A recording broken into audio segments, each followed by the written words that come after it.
at the Paris Ball held in New York City on May 19, 1962. You know, for her now infamous Happy Birthday performance.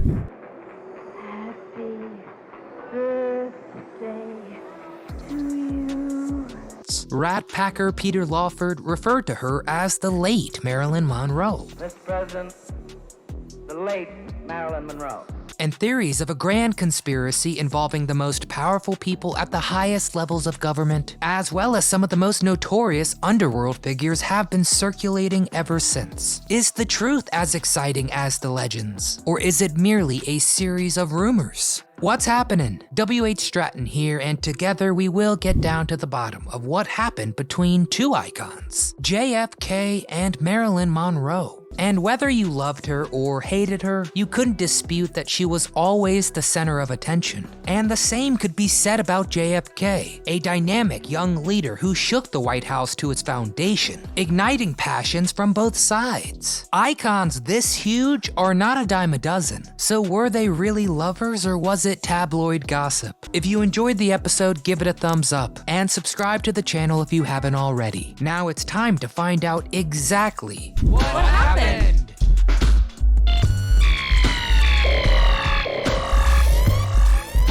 Wedding bells.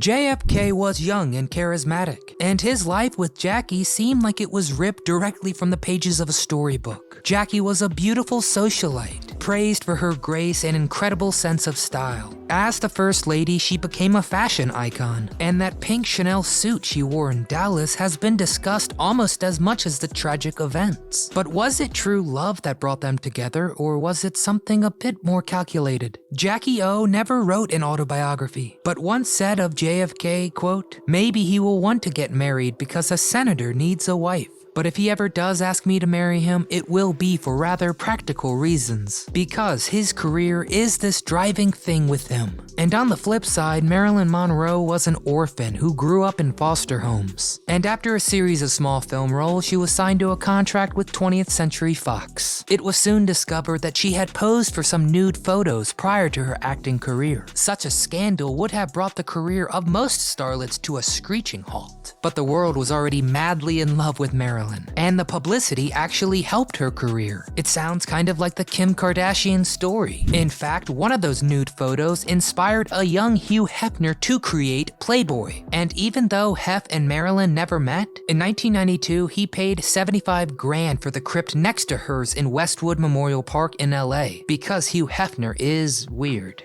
In his 2013 biography, In These Few Precious Days, The Final Year of Jack and Jackie, author Christopher Anderson claims Marilyn had actually called Jackie to tell her that the president had promised to marry her. During the acrimonious phone call, Jackie's response was dismissive. According to Anderson, Jackie's response was, quote, "Marilyn, you'll marry Jack, that's great. And you'll move into the White House and you will assume the responsibilities of the First Lady. And I'll move out and you'll have all the problems." Whether or not that phone call took place, it would be understandable if she felt threatened by Marilyn Monroe. Perhaps she looked the other way with her husband's indiscretions. But Marilyn was very different from the thousands of women who would have done just about anything for JFK's attention. So, was Jackie threatened by Marilyn? How did she really feel? Let us know in the comments if you have an inkling.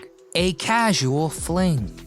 The history books speak of what a great man JFK was, but he was still a man. Handsome and charming, but a notorious flirt and reputedly legendary with the ladies. JFK was never directly caught stepping out on Jackie, but all the rumors start somewhere. In the book The Murder of Marilyn Monroe, Case Closed, there's a number of shocking allegations about the relationship. Peter Lawford's home was said to be the location for a number of JFK's extramarital affairs, even jokingly being called the Western branch of the White House. Most historians agree that the most likely opportunity for JFK and Marilyn to have a tryst was at Bing Crosby's home. It was March 24th, 1962, and Monroe was taking a break from filming Something's Got to Give. And while at a party hosted by the iconic crooner, with the president also in attendance, the two were reportedly alone together several times. And many people believe that special performance at Jack's birthday might have been planned on that very party night. It is said that Jackie knew her husband-to-be would have extramarital affairs once they were married, claiming that was similar to her father, who, quote, loves the chase and is bored with the conquest, and once married needs proof he's still attractive. And still, for all the gossip surrounding their legendary love affair, the only time President Kennedy and Marilyn Monroe were photographed together was after that Paris ball. The president quipped, "I can now retire from politics after having had Happy Birthday sung to me in such a sweet, wholesome way." And then a quick photo backstage and done. So was he merely thanking the blonde bombshell for classing up the event? Or was he a man in love, playing his cards close to his chest? Tragedy strikes.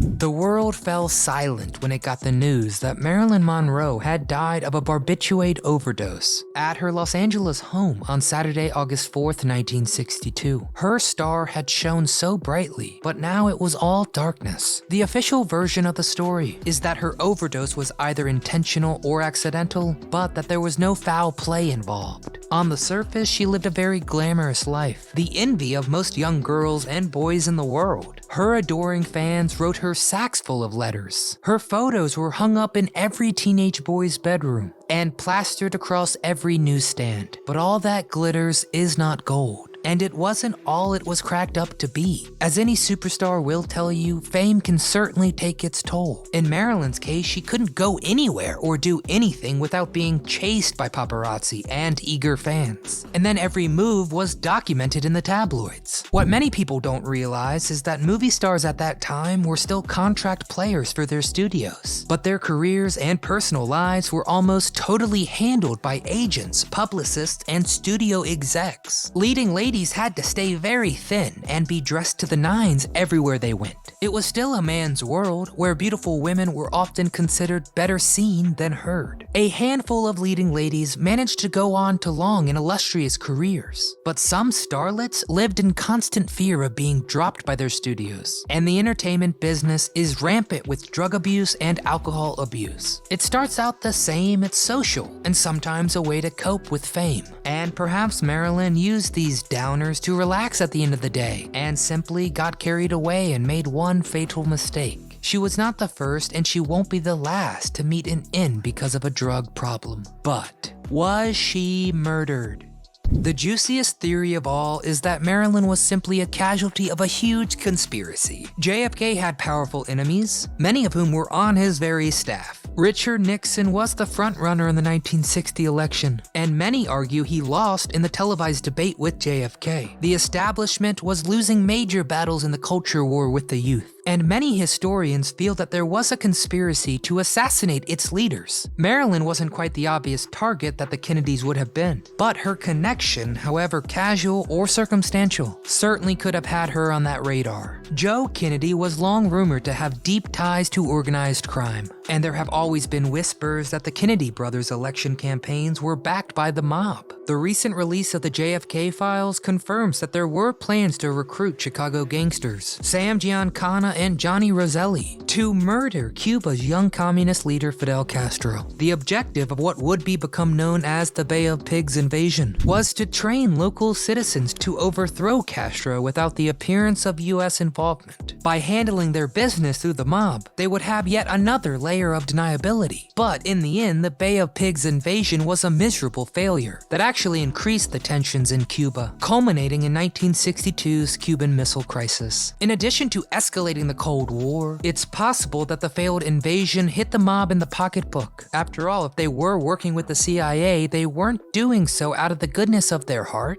or because they loved America. That failure in Cuba would have cost them millions of dollars, and La Cosa Nostra has never been known as the forgiving type. If the mob was directly involved in JFK's assassination, it would have taken a lot of time and planning, but sneaking into Marilyn's home and staging a suicide was certainly what they were capable of. Who killed Marilyn? In the book The Murder of Marilyn Monroe, Case Closed, authors J. Margolis and Richard Buskin allege that Marilyn's murder might have been masterminded by Bobby Kennedy himself. The book makes shocking allegations that Monroe was merely a plaything for both Kennedy brothers. And after she figured that Jack was not going to leave Jackie and run away with her, she began focusing her attention on Bobby. Maybe she thought she had a chance with him, or maybe she was trying to get back at Jack. But according to the book, when he began to pull away, Marilyn became unhinged. She already had a well-known flair for the dramatic, and when she began calling the White House and threatening to go public with the affairs, yeah, it didn't help things. And Bobby Kennedy visited Monroe's Brentwood house on the afternoon of August 4th, 1962 with Peter Lawford, and Lawford stepped outside while they spoke in private, which quickly turned into a shouting match. Monroe was threatening to call a press conference to blow the lid off of everything and reveal the contents of her personal diary. Bobby tried to call her off and get the phone calls to the White House to stop, and she responded by attacking him with a small knife. So Peter Lawford came inside to split them up, and the two men left. Later that evening, neighbors reported seeing Bobby return with one of his two personal bodyguards, an officer from the LAPD's notorious Gangster Squad, which was well known for using strong-arm tactics to get confessions and planting evidence when they needed. According to the book, Bobby threw Marilyn to the floor and the bodyguard gave her an injection to calm her down. It's unknown if they found the diary or if there ever even was one. But emergency responders arrived at the home after midnight, and a paramedic named James C. Hall observed that many of the classic signs of an overdose, such as vomit and alcohol, were not present. Monroe's breath didn't smell like drugs, and all of the pill bottles were capped. Hall reported the arrival of Monroe's psychiatrist, Dr. Ralph Greenson. The book also claims that Greenson had a sexual relationship with Monroe and was known as her handler when she got out of control. There are also allegations that J. Edgar Hoover knew of the cover-up and used it to blackmail Bobby Kennedy into his ascension to the head of the FBI. Unlike the present day, JFK and Marilyn Monroe were not subjected to the scrutiny on social media, the internet, or cable TV. And would we have more answers if they were? If there was the internet back then? Or would we simply wind up with more questions? So what do you think happened to Marilyn Monroe? Do you think JFK and Marilyn were planning on a daring escape when the wrong people found out? Do you believe she was an innocent victim of a conspiracy? Or do you believe that life in the spotlight was simply starting to get to her? Only two people know the truth, and they're not talking. But that doesn't mean you can't. Leave us a comment and share your theory. And be sure to hit that thumbs up icon for us. And subscribe to the channel where you can always find out what happened.